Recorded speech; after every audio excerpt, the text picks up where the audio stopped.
API, informer pour changer le monde.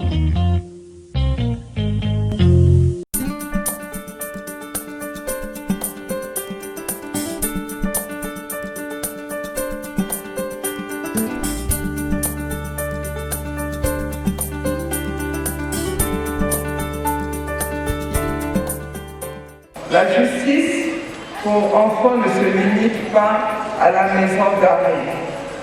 Non, la justice pour enfants ne vise pas simplement la répression.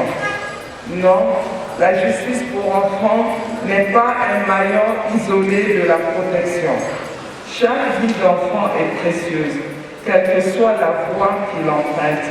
Chaque intervention, quelle que soit son envergure, a le pouvoir de changer les choses. La détention en réponse à l'infraction n'est souvent pas nécessaire et s'avère contre-productive. Il existe d'autres mécanismes bien plus efficaces.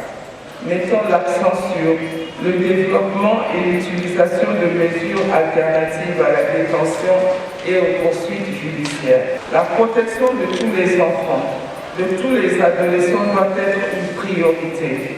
Elle est une et solidaire. Elle relève de l'éducation, de la santé, de la formation, de la protection et de la justice. Aujourd'hui, nous sommes le 16 juin. C'est la journée de l'enfant africain. Et c'est pourquoi nous sommes venus aujourd'hui aux côtés de ces mineurs-là qui sont incarcérés. D'abord savoir ce qu'ils font. Nous avons compris que vraiment ils sont très occupés.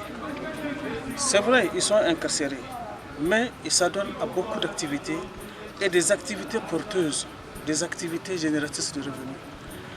Nous avons visité la première activité qui est celle de la réparation, n'est-ce pas, des motos. Et là, nous comprenons que tout celui qui s'adonne à ça, c'est une activité lucrative. Au sortir d'ici, au lieu d'aller recommettre les mêmes forfaits, il a un métier entre les mains et il va s'adonner à cette activité. Ensuite, nous avons visité le cours d'alphabétisation. Là aussi, nous comprenons que les enfants excellent. Ils ne demandent qu'à être renforcés, qu'à être enseignés. Et aujourd'hui, c'est grâce à cet enseignement-là qu'on découvre qu'ils savent comment peser pour faire une autre activité dans la pâtisserie. Parce qu'un kilo de farine nécessite quelques grammes de sucre. Et là, nous comprenons que vraiment, c'est aussi un autre métier qu'ils sont en train, n'est-ce pas, d'apprendre. Nous avons visité une très belle salle.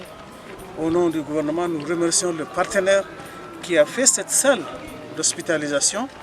Et nous savons qu'avec cette pandémie, c'est une nécessité où les jeunes sont pris en charge là où ils sont. Les femmes auront leur, n'est-ce pas, salle d'hospitalisation. Là, nous pensons que c'est une très bonne chose. Et nous avons fini par le match de football. Nous voyons des garçons qui sont là, qui se récréent et qui sont très bien suivis. Et on sent avec eux qu'il y a un certain amour, n'est-ce pas, pour le sport. Et nous avons fini par dire que nous ne pouvons pas venir sans apporter quelques kits d'un partenaire de l'UNICEF qui a bien voulu accompagner cette mission.